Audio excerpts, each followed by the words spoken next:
bedstraw, which is this white carpeting plant, and we've got a thing called tormentil, which is the little yellow one here, and both of these are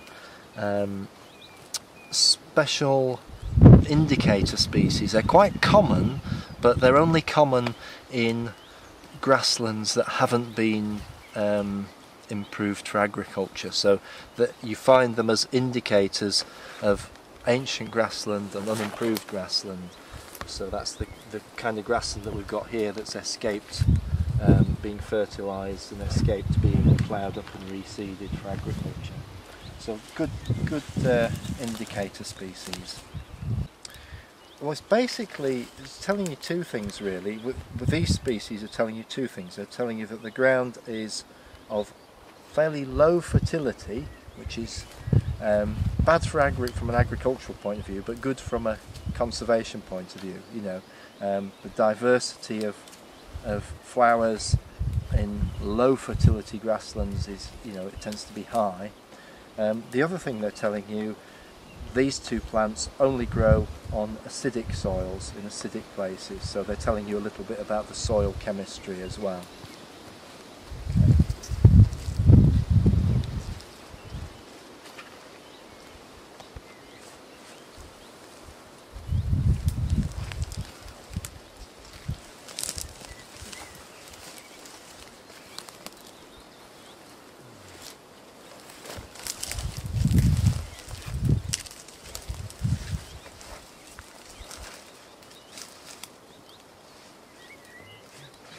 Adder's tongue. It's one leaf, tiny primitive fern. Yep. It's one of our most uncommon plants. And being so old, you think they'd be quite resilient? Well, yeah. You know, the fact that it's rare doesn't mean that it's necessarily that it's not well adapted. It just means that it's very fussy about what conditions it will grow in, and probably always has been. The fact that it's been around for so long means that it's actually a very successful plant. You know, when a new species evolves, its chances of surviving more than a couple of million years are actually fairly slim. You know, most species, you know, arise and become extinct relatively quickly. So a design that's worked for hundreds of millions of years like that is obviously a design that is successful. Yeah.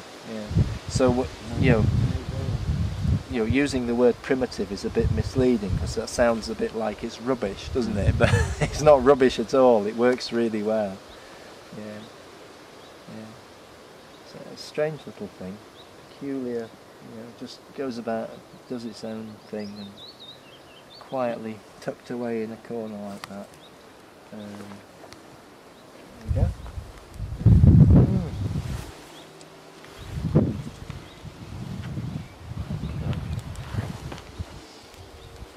Right. So you'll see there's probably quite a bit more balsam in.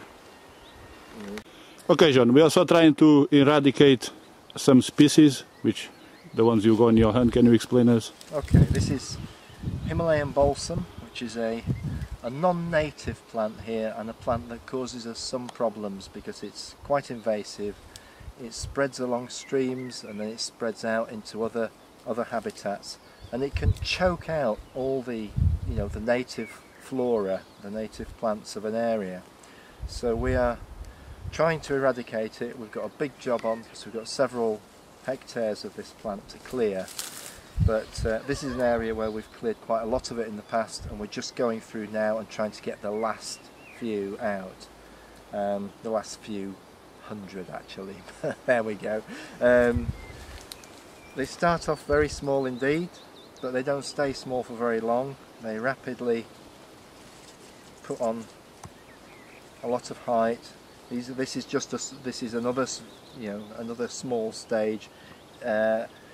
In good conditions, they will go up to this kind of height in a very short space of time, because it's an annual that grows from seed, fresh every year, and it's very fast growing, and like all annual plants and plants that flower and seed and then die in 1 year, it's on a mission. It's on a mission to reproduce, to produce a hell of a lot of seed as quickly as possible. So we're pulling these up now before they've even started flowering. There's no flowers on here. It has big whitish pinkish flowers when they come, so we're getting them now before it's had a chance to flower, before it's had a chance to set seed. So we're going through really methodically, pulling out absolutely every single one we can find.